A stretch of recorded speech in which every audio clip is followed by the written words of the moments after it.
that which was only awakened in very few people up to the present day. Very few people have had this experience of tremendous joy, tremendous majesty.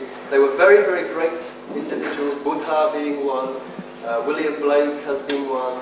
There have been some great personalities in our history and in Eastern history, all of whom have had this special something within them which was both simple and yet magnificent. There was no great personal power, and these people who go around, you see, with I am the great, like Alexander the Great, and these people, not necessarily them who realised science. This is called those people who have been enlightened already. But the people who are simple, humble, great people like Khalil Gibran, William Blake, also Einstein is believed, we can feel, to have had some special something, and of course Christ, not least Christ, who had this special power of calming, of soothing, of making, of comforting, and of awakening within every human being that which is consistent, that which has to be awakened, which is the residual, you could say residual, divine energy in the sacral bone.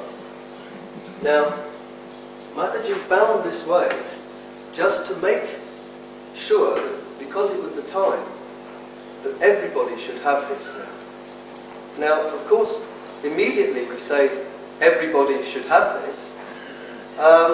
Everybody expects automatically to become completely God-realised straight away. But of course, this is not the case. As Christ has said, you will be judged. Doesn't mean that we're going to sit at a table and write everyone's name down, or even Almighty is going to sit at a table and write names down. It's something which happens within you, and it judges you as you stand. In other words, there's nothing but exactly what you are, and how you feel. Therefore, when this Kundalini, this energy, is awakened, of course there are slightly different effects. There may be some people have one thing, some people have another, and these effects that are different have very much to do with these three channels. And these are called three gunas. We have a left side, which is the blue one, which is called as Tamil guna in Sanskrit, which refers to the past. But to make it simpler, let's just say it's negative or minus. Not negative in an angry way, but just minus. Let's say that the yellow energy on the right-hand side of us, as we're looking like this, is a positive energy. So just like in the whole of nature, in science, if you're a scientist, everything has a negative potential, a positive potential. But the third potential is a slightly subtler. It's a balancing, you could say. It's an evolving potential. It's a potential which has in it the seeds of future growth, both physically, both emotionally and mentally, and ultimately spiritually. This is a complete unit. It's not separate from science. It's not as if God is sitting up there somewhere and scientists are all over here and they're fighting. This is a complete unity. Even in an atom, the same pattern exists. In Sanskrit, those of you who knew a little about Indian philosophy will have heard of the sound Om. And precisely Om is merely the vibrational form of this consistent positive, negative, and balancing. Of course, when you have your realization, when you finally do reach this state, you are to go beyond, there's no doubt.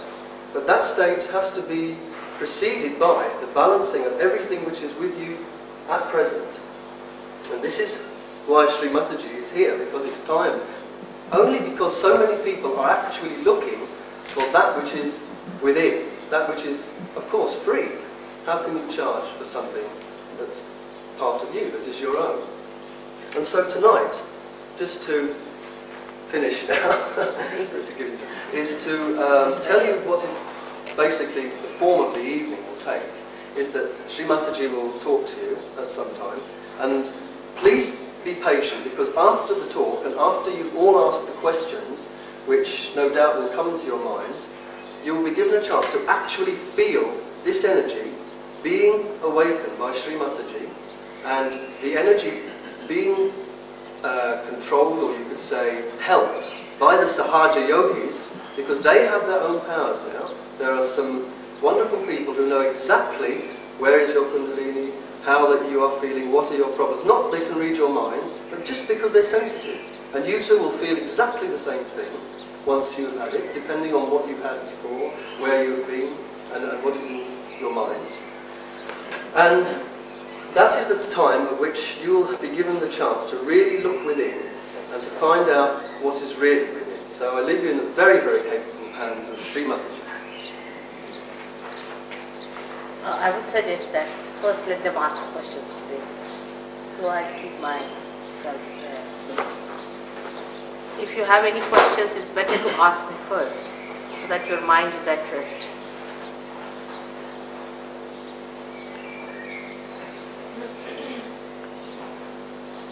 I would like to start. Let's see if it's better.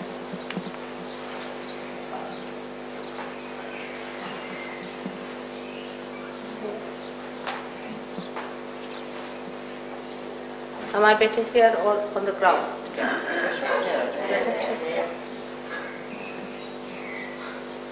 Now, first of all, it's better to ask the questions, because yesterday when we started this question session, people got a little deviated. It's better to ask questions now, what you have, because you are all seekers. You are all seekers and you have been seekers. So it's best is to ask questions now. So I'll be able to put the answer in between my lecture.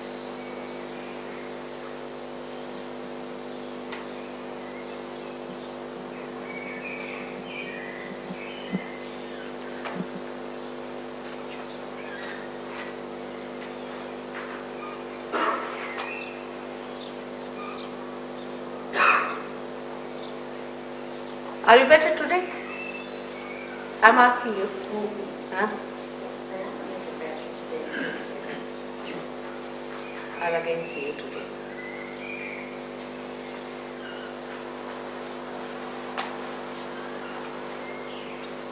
Yeah?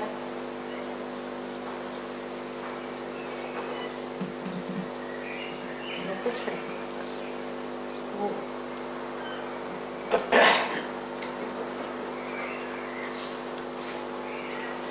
That means Sahajogis have become quite capable of explaining Sahajoga, and I'm very proud of them. When I went to Australia, the newspaper people asked me, "Are all your disciples scholars?" I said, "No, they are very common people. They have to be very common and normal people." And they said, "The way they know things, surprisingly we feel they are all scholars." I said, "All scholarship is within yourself. All the knowledge is within yourself. If you only can get light there, you can see all that knowledge is within you. You don't have to go anywhere for your knowledge. It's all inside. Everything is built in. You are built in so beautifully to become your spirit that I don't have to do much about it. It just works out. Only thing is that one has to know what we should expect. To be the spirit, what should be our expectation? And that also logically you must understand. It should be a logical conclusion. Not just because I say something, because you have become a member of some group, because you have paid money somewhere. It's not that. Reality is what it is. And logically it has to be reality. The other day I told you about the left side, about the past, about the subconscious, about the collective subconscious and the problems of the subconscious and the conditionings we get from material things, from matter. Matter is always trying to overpower the spirit. And this matter is overpowering us because we come from matter to begin with. But how does the spirit come out of it? What happens that we become the spirit? People have talked about self-realization. So many people have talked about second birth. Everyone has said that you have to be born again. There are many people who go about saying, "I am twice born," self-certified. You can find all kinds of people in this world who are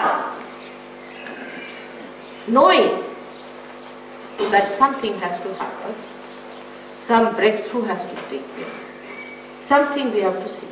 Imagine at the time of Christ, there were not so many people who were sick. Nobody could talk to the disciples also much. They were just ordinary fishermen, very simple people. But today is the time when you find so many of seekers all over the world. Seeking what? What are you seeking? The seeking is of your spirit. Now this is also a very vague term to say you are seeking your spirit. Now what is this spirit supposed to be? And why should we seek this spirit? In our evolution, we are human beings. Our awareness is that of human beings. And this awareness of human beings is not the ultimate. If it was, we would not have been seeking. It's not the end of it. We have to reach at a point where something more has to happen. Now how do we approach the subject logically? In our evolution, what has happened to us? We were animals, from there we became human beings. What is so special about human beings compared to animals? In the awareness of man, there is a new dimension. For example, you can take a horse through a dirty lane, he doesn't feel anything, the dirt or filth or beauty, colors, nothing. Makes no difference. But if you take a human being through a dirty lane or a dirty house, immediately he understands, he doesn't like it. So what has come into us is nothing but in our awareness, a new dimension compared to animals. Or we can say in very scientific way is that in our central nervous system, we have developed a new awareness. Whatever is in our central nervous system, we are master of that. Supposing I feel this is hot, everybody will feel this is hot. If I say this is the color of this particular bird, everybody will say the same. So whatever is the awareness of one human being, awareness, I am saying, not the myth, not the hallucination, but the reality, as far as his organs are concerned, sensory organs are concerned, or is just the same. A person who feels hot does not say that he feels cold. Not the other one will come and say it is cold. They all will say it is hot. So, one thing is there, the truth is one, it cannot be two. And that whatever has to happen now in our evolution has to be in our awareness. Like a fish became a turtle. If a fish became a turtle, what happened to him? It is in the awareness of the turtle, it started feeling the Mother Earth. It lost something that fish had and it started feeling something. In the same way, in our evolution, if something has to happen, we have to be something more in awareness, more dynamic. For this, we can take help from the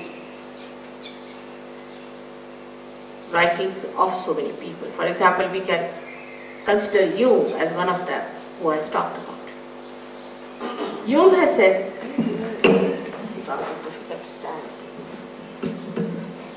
Jung has said that when the breakthrough will take place, the human beings will become collectively conscious, will become. He didn't say that you'll all start doing the same thing or you will start behaving in the same manner. No, he said you will become, you will be aware of it, not unawares. So when you are seeking the Spirit, if the Spirit has to enlighten you, in your awareness, you are going to know something more than you have known so far. For example, you might feel it hot and cold today, but maybe with that awareness you might feel something different about it. He has said it very clearly that you have to become collectively conscious. So the becoming is the point in our evolution, nothing else. We become something else. In Sanskrit language, for example, they say, for a realized soul. For Indians, it's very common knowledge. It's nothing so much difficult to understand. He is called as a Dvija, the one who is born again. And also a bird is called as a Dvija, because a bird is born first as an egg, and then it grows, matures, and then suddenly it becomes a bird. And that is the parallel of realization. You also know that on the Easter day, we give eggs. It has the same symbol, that we are eggs and we have to become the birds. So just now, at this stage, when we are human beings, we are just limited like an egg to grow up to a point where you can become the bird. All other sort of things people talk of is not the realization. Like, I may say that, alright, if I mesmerize you very well, I can give you bottles and you might start sucking the bottles just casually. Even knowing that you are doing something funny, you are doing it. You will be compelled to do it because you are mesmerized. Any such activity that we fall into is not realization. Because whatever has happened to you, as human beings that you have done no activity whatsoever. We didn't cut our tails as monkeys to become human beings. It has happened spontaneously, like a flower becoming a fruit. It's a living process. One does not realize that whatever has to happen to you is a living process, it's not a dead process. What we can do is all dead. For example, we can stand on our heads, we can jump, we can run, we can do all kinds of things, but that is not the living process. The living process is when you become something, and that becoming must be asked by all honest seekers. If you are not honest, then it's difficult. Or even if you are honest and you are misidentified with certain ideas you have read because you have paid for the book, or you have paid for an organization, you paid for someone, that's not going to help. What we have to see, what we become. And that's what yesterday I told, that you become the master. You become the prophet. As Blake has said, that God of men will become prophets and they will have powers to make others prophets. So to be very honest with yourself, you should say, have I become a prophet? And can I make others prophet? This is a very simple way of looking at our realization, and this is what you are capable of. That you become the prophet, because everything is within you. The whole machinery is within you. You are like a computer. You are just to be put to the mains if you start working. You have to just become that. And if you do not become that, then all other things, forming an organization and any such thing, is of no use, is of no value. It's all, I can say, misguidance. What have you got yourself? Supposing, if Ray has to say something, oh, mother saw a light and this happened and that happened, she has these powers, those powers, it's all useless. What is it to you? I may be the king of anything, so what does it matter to you? What has become of you is the important thing, and for that becoming, if I say there is everything placed within you, I have to prove it, that's all. This knowledge is not unknown to us, actually. It's all being described from the time of Moses. Like he says, the tree of fire. Now what is the tree of fire? Nobody knows. They just say there was tree of fire. But if you see the Kundalini completely enlightened, if you can see, it really looks like a tree of fire. And then it is said also in the Bible that I will appear before you like tongues of flames. Now what is that? No one explains, nobody knows. These tongues of flames are nothing but these centers when they are enlightened. You see them just like tongues of flames. But you need not see them. Because when you are outside the pavilion, you can see the pavilion. When you are inside, you don't see, you just see the hall. And that is why one should understand that it is not what we think should happen, but it is what will happen actually we should accept. So first we should get rid of our misidentifications with our ideas. That this will happen, that will happen, and this should happen, I should see a light, I should fly in the air. There are many people who are paying money to fly in the air. I mean, it's absurd. Why do you want to fly in the air? I don't understand. They are paying much more money than they can for that than they would have to pay to go around the whole world. I really tell you, by plane if you travel, it won't be so expensive as you are paying for this flying business, this flying squad business. And what is that? We have to understand. What is that? When we go for this flying, what are we getting into? And this method of mesmerism is so subtle that you cannot understand. You just go on into it. Like the same flying squad business, we had a gentleman who was the director of the academy, down with epilepsy, his wife down with epilepsy, the child down with epilepsy. And they all came down to me, they lost their houses, they lost everything, penniless. This is what has happened to the flying of the whole Jew. Now, one must realize that you cannot pay for your evolution. You cannot pay. It's very simple to understand. As I told you yesterday, that if you pay to this flower, will it become a fruit? It's a living process for which we cannot pay. It doesn't understand money. Living processes do not understand money. I have not known any human being, supposing he is suffering from indigestion, he puts some money there saying that now I pay you my stomach, now will you digest my food. Do we do that? In the same way, it is the highest of highest living processes for which you cannot pay. It's a very subtle thing to understand for human beings, because they believe that for everything one has to pay, otherwise it doesn't work out. You see, you go to a machine, you want to have a good, say, machine, you must pay, which works. You see, it doesn't work, you can have free. But the one that works, we have to pay. Any motor car is free, means it's all a junk. You can't have it. You will have to pay to take it to the junk shop. So it is always in the minds of human beings that one has to pay. And this is very wrong, that you cannot pay. I am talking of the processes which are beyond human. The human beings are not doing it. For example, we cannot transform a flower into fruit. The living process itself is beyond human reach. But when you become a superhuman, you can handle it. And this should happen to you. If it does not happen to you, all the rest of the things are wrong. I am telling you with great concern, because the people who are in the market, who are selling goods, are doing it very well.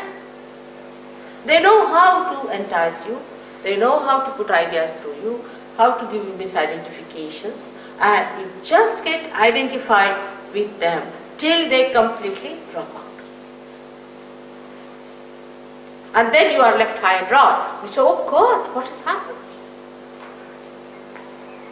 One thing is there, that your spirit is not lost. It is there. Despite whatever the mistakes, whatever may be the seeking, but the spirit resides within you despite everything till you live. And this spirit is to be brought into your conscious mind, means into your central nervous system. You should feel the powers of the spirit in your being. This is what is Sahaja is. Sahaja, as he must have told you, means born with you. Now yesterday I told you about the left side, which is the power of desire, and through this power we have our all conditionings and all the receptions from the matter, materialistic things, and also what you can say, we collect all our past. And the past then extend up to the collective subconscious. I also told you yesterday that cancer is a disease caused by the left side extreme behavior of people. Those who go to the extreme behavior on the left side get the disease called cancer, and it can be cured if you can bring such an extreme case in the center. It can be cured, no doubt about it. Now the second side is the right side, which today I have told that I will tell you about. The gentleman is not here who asked so many questions. Is he here? He was just busy asking questions, that's all yesterday. He's not interested in seeking, I think. Alright. Now the second side, on the right hand side, is the power by which we act. First we desire and then we act. Now this power, right side power, is expressed within us as right sympathetic nervous system. Science has come from the same. Science is in the gross, these are all subtle things that are within us. Now this right side power, which exists within us, gives us the power for our mental and physical capacity to act. Now this action takes place when we desire something, we want to implement that desire, then we go into action. One has to understand what sort of a power is this. This power is called as Prana Shakti in Sanskrit, Prana.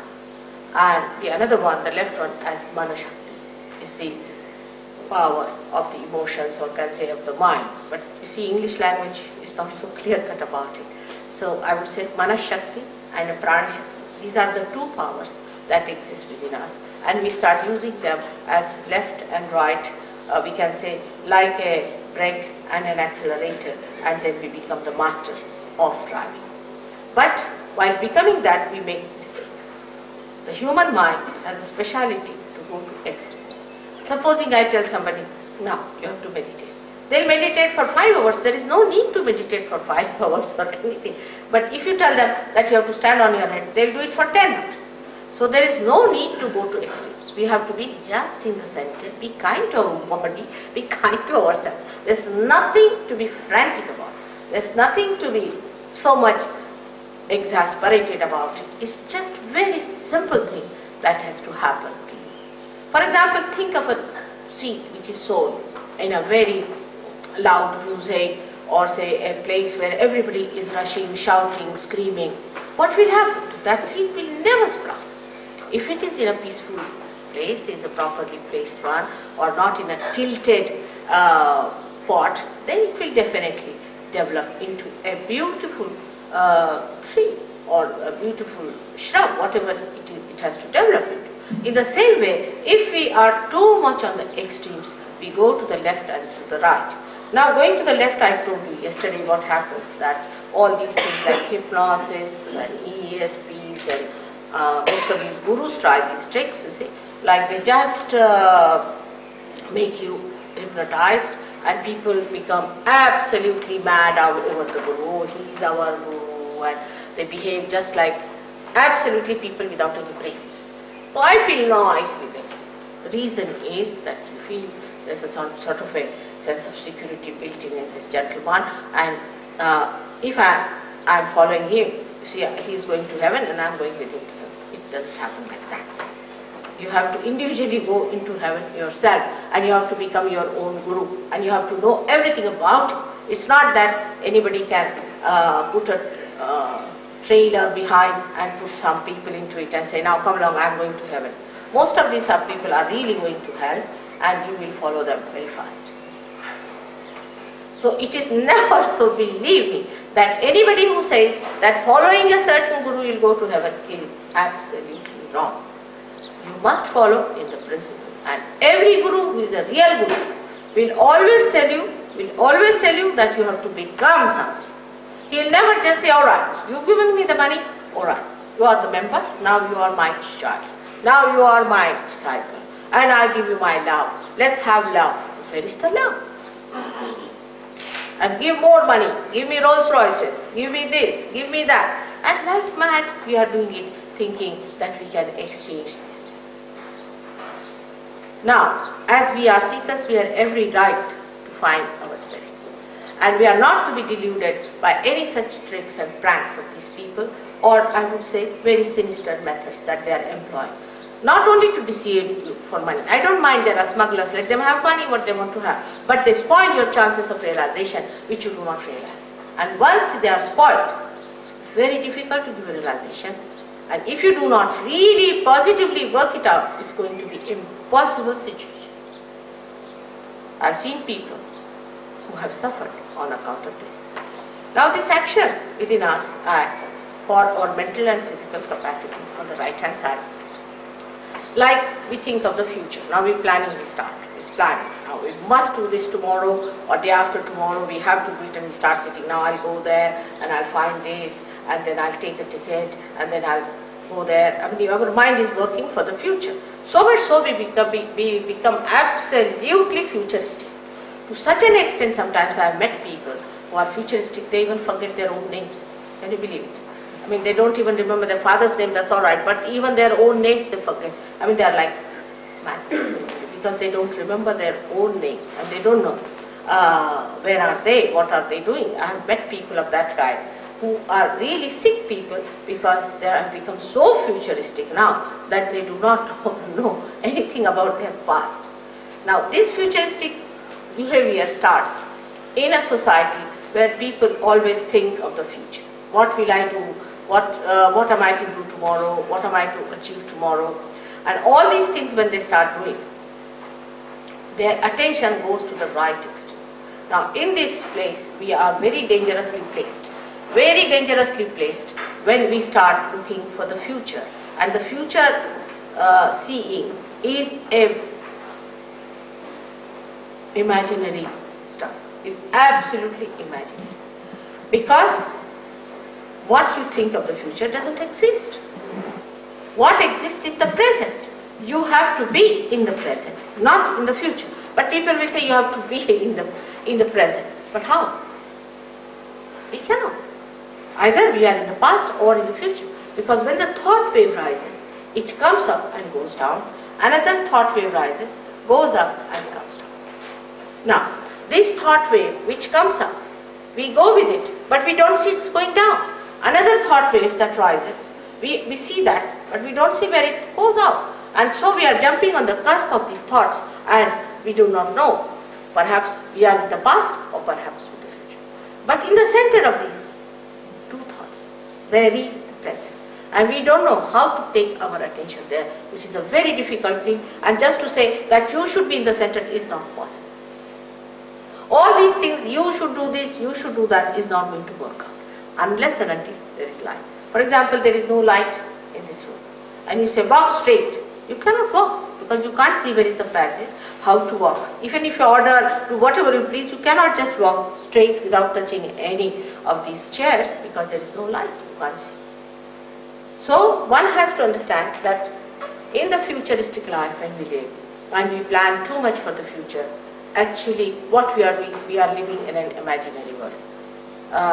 We have many stories of people who lived in imaginary worlds and how they found that everything was destroyed. And there are people who work it out through their physical efforts, and when they go into their physical efforts, they create another problem for them because they just become physically oriented. And if you are just physically oriented, the spirit gets angry. So the right side movement is for the people who are very meticulous, you see what you can call the people who are very particular about the time, and who are very firm about things, who are very dry people, and who are very straight and they won't tolerate any nonsense. That sort of people, you see that you find normally, and that sort of people become a headache and they are very boring. You can't just bear their company, they can be very boring people. And they give you big lectures about how to be straightforward and how to walk straight, absolutely. In the nature, nothing is straight. It all moves so beautifully because the nature is created out of varieties. And variety brings the beauty. They don't think of beauty, they don't think of love or compassion, nothing. For them it is a very meticulous world, and that's how they live. Such people are developing a big ego within themselves, as you see there in the yellow stuff in the head called as ego. Let me show. Right. By the action of the left side, emotional side, we develop a superego, but by the action of the right side, we develop an ego. Now this ego is not easy to be seen, because if you have a superego, you have pains in the body, you are a miserable person, you have wrinkles on the face, and you look absolutely worn out. But if you have ego, then you look so dynamic. We can say that Hitler was the extreme of this ego business. And he got into his head that he is some sort of a God incarnation, and that he has to save the people, and he was the one who knows about races and everything, and he is supposed to save some race. This kind of idea comes from these people who are right-sided. They are very aggressive.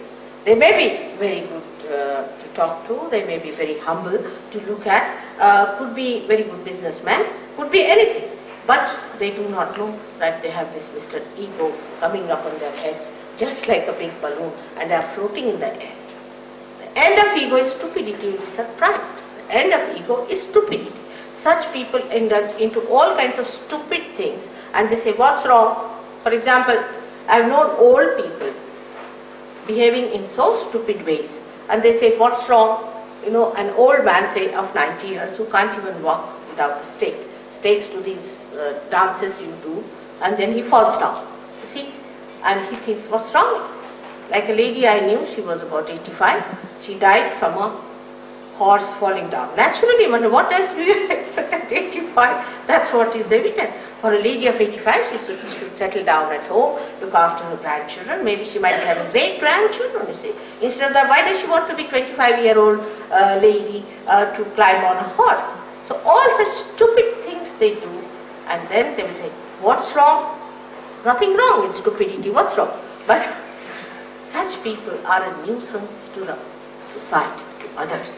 The people who are superego are troublesome to themselves, but those are egoistical are troublesome to others.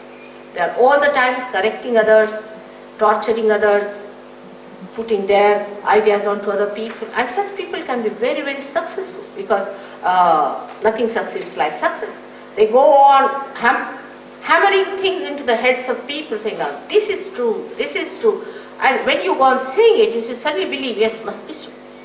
And such people are much more dangerous, I would say, from the superego type. But for people who do not know the tricks of the superego, they can be very, very,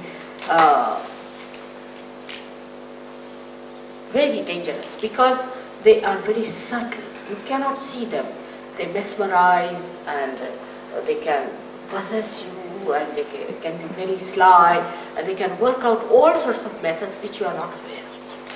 So it is not easy to choose which is better, which is not better.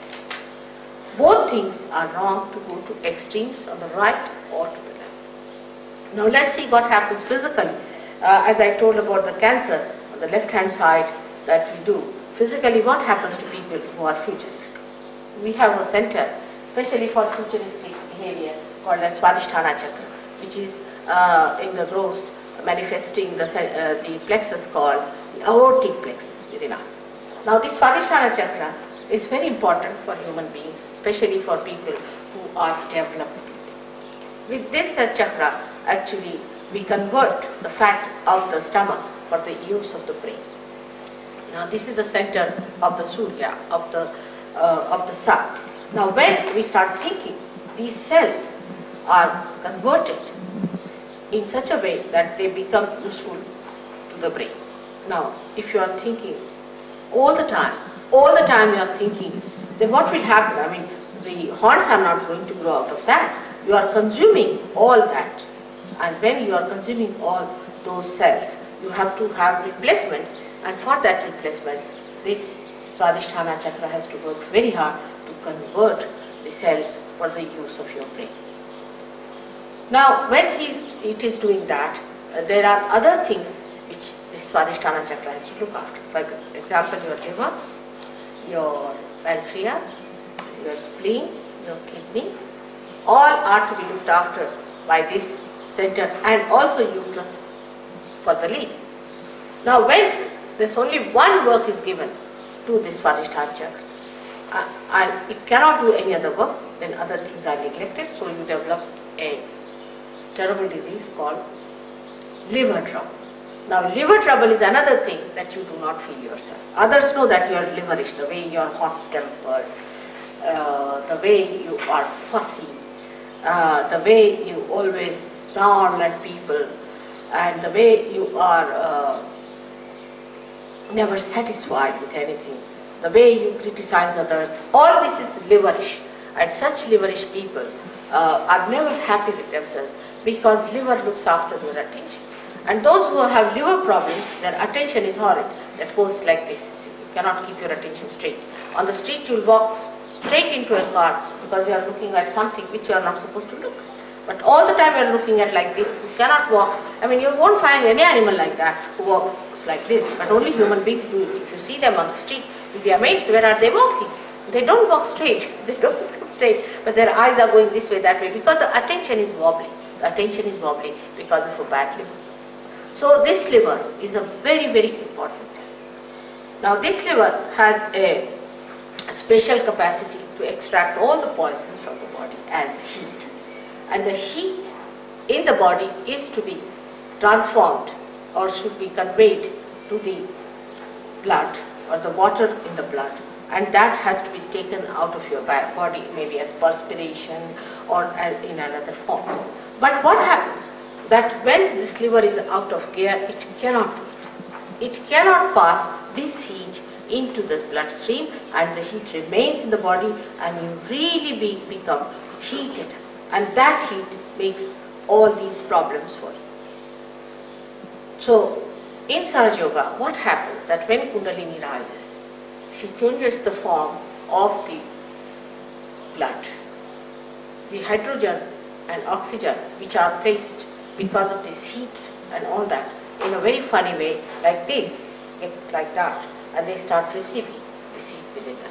That's why those people who have bad livers feel little heat when the Kundalini rises. But one can cure it by giving it that peace and comfort to that liver organ, and you can definitely cure your liver, no doubt about it. Then the second thing that happens to you is the pancreas, which gives you diabetes.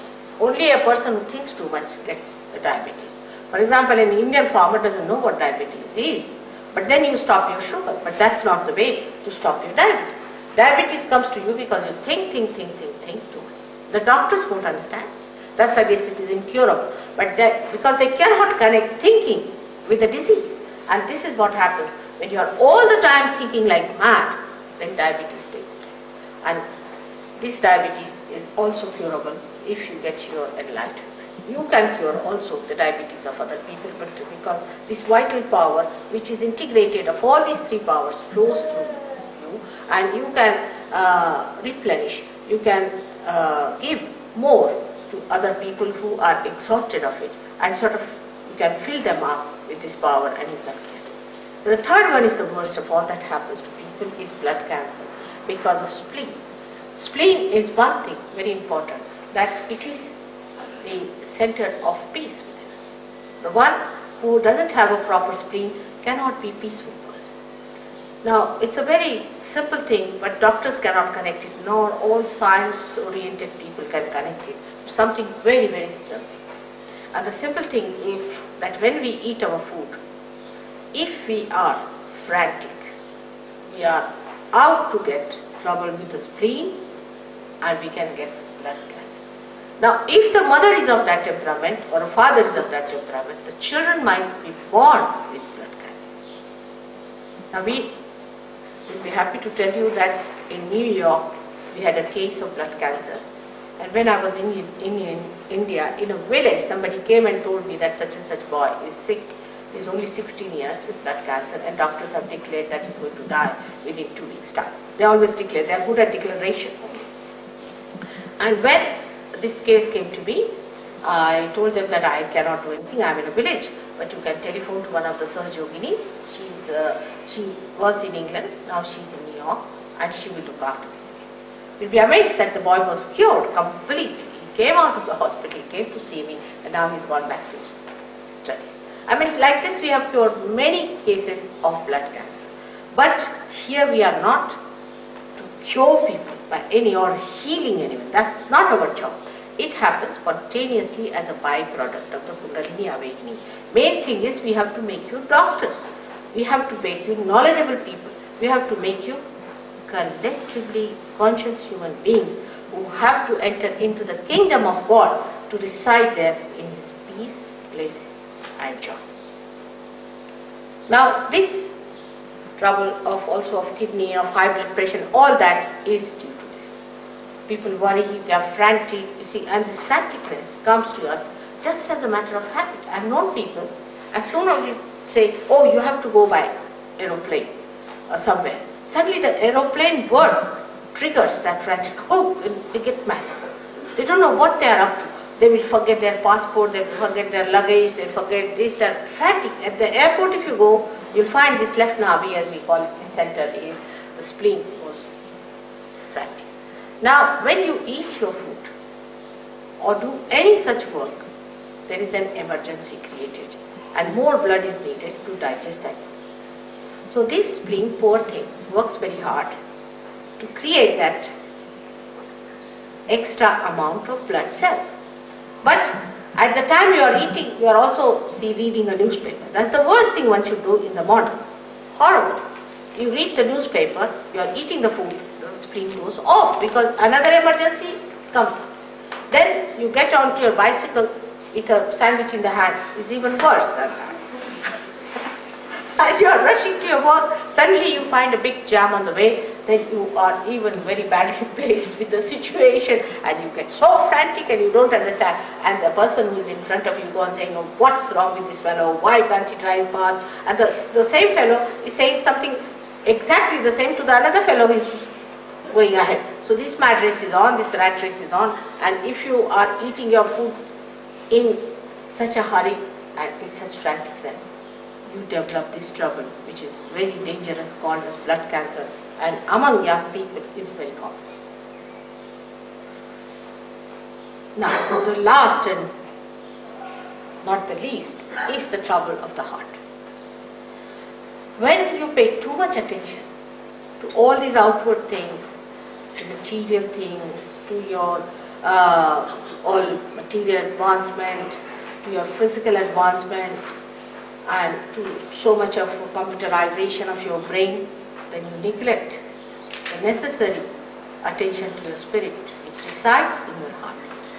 And so the spirit receives. And when the spirit receives, you get a heart attack. Only a person who is right-sided gets a heart attack, and never a person who is a left-sided.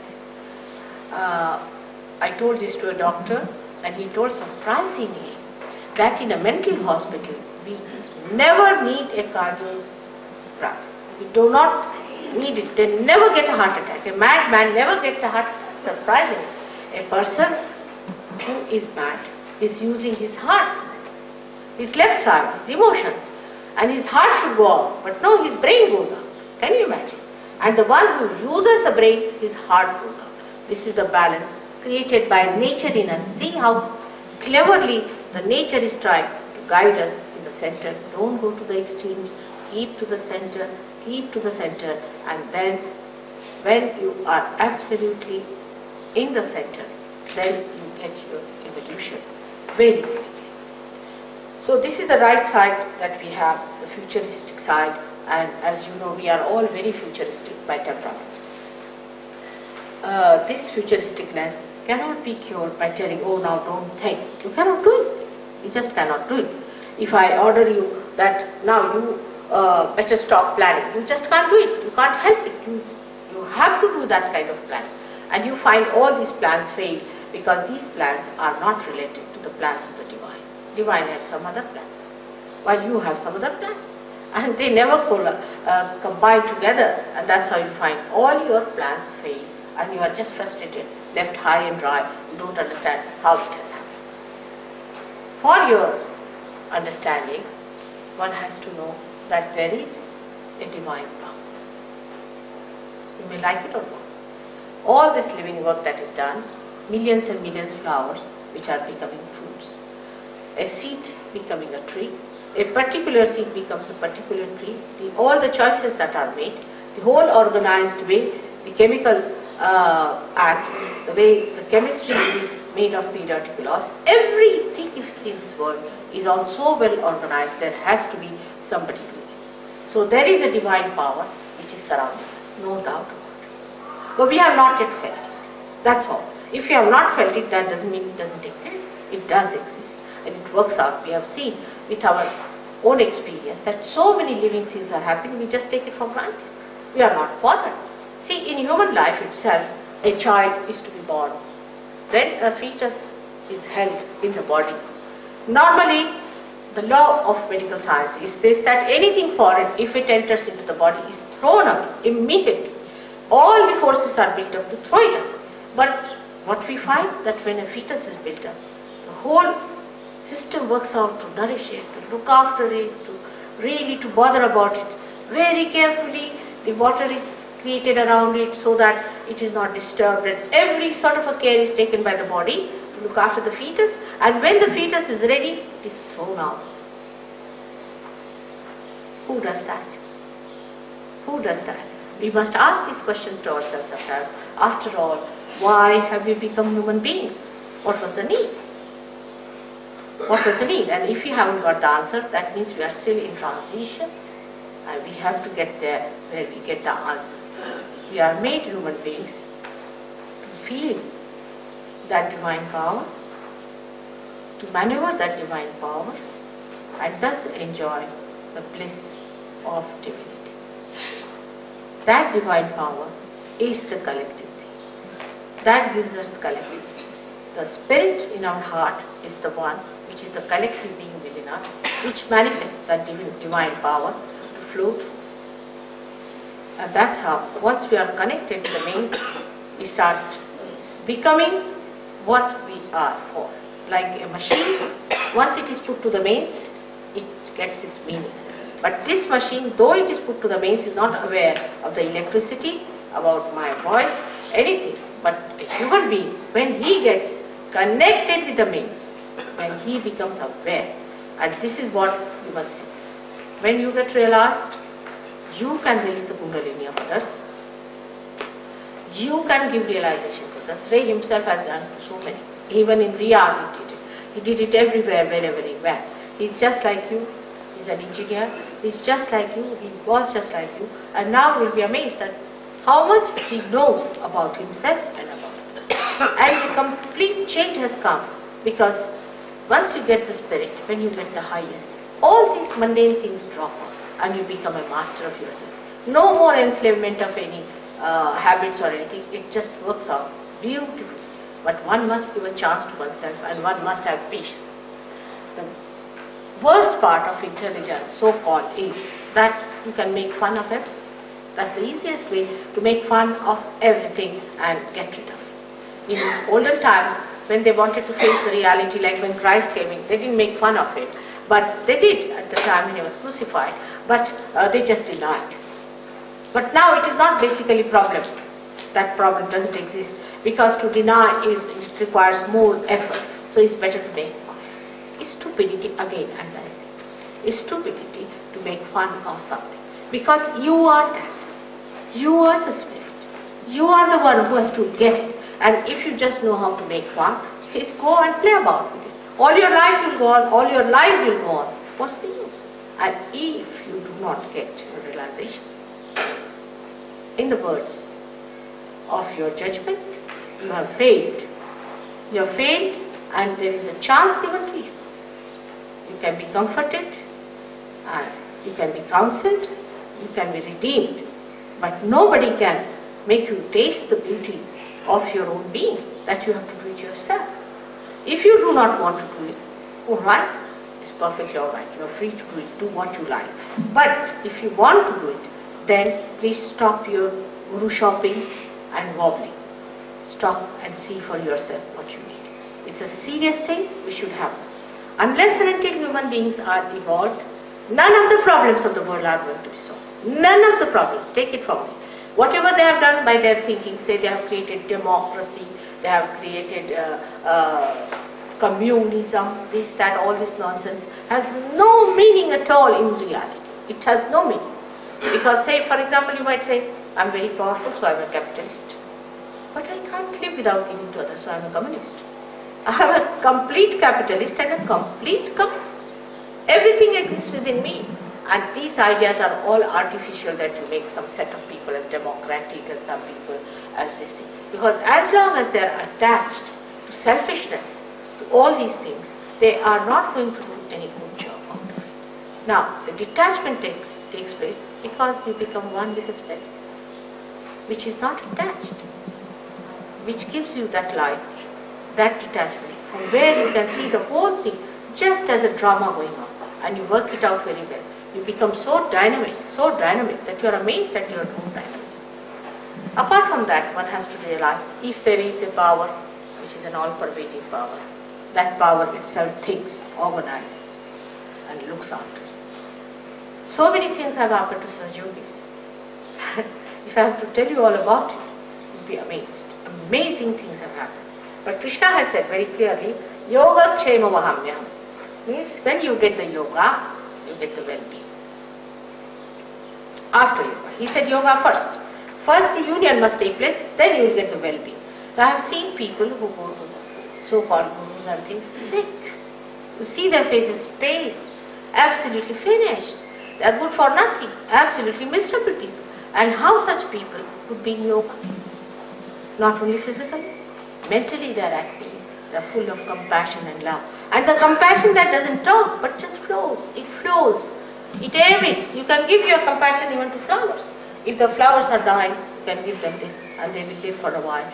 If there are, say, trees which are dying, if you give them, they will prosper. If you give it to animals, they will be different. Because first time, after getting this power only, you are giving back something to the nature. So far you have been always taking from the nature.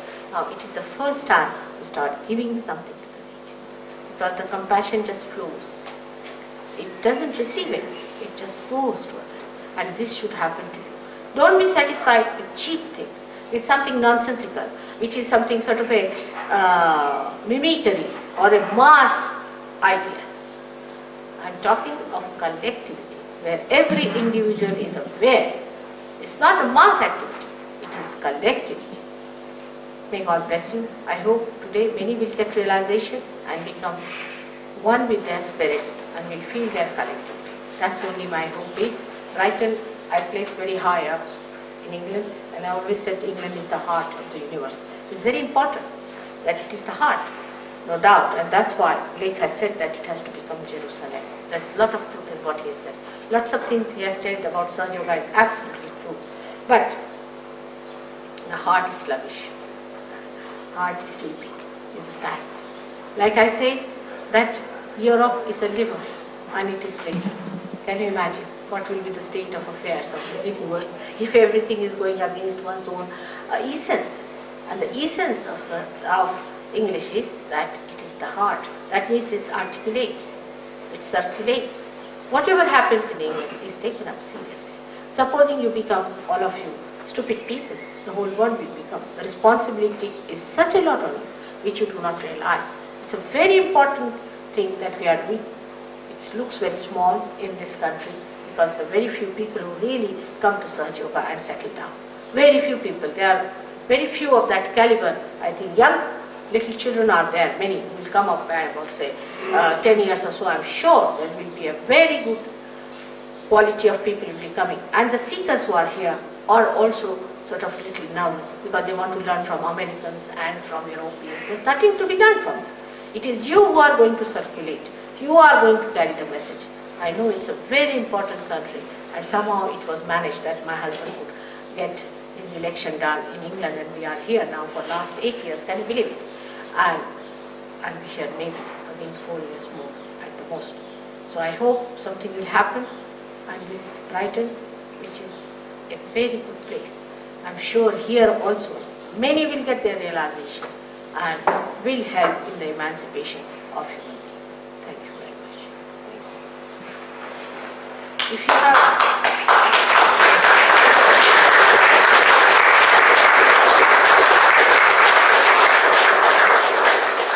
If you have any questions, you must ask. In all frankness, I must tell you, I am your mother. I never feel offended. You ask me a question is important because actually I have no question. You have to ask me. I have no question at all.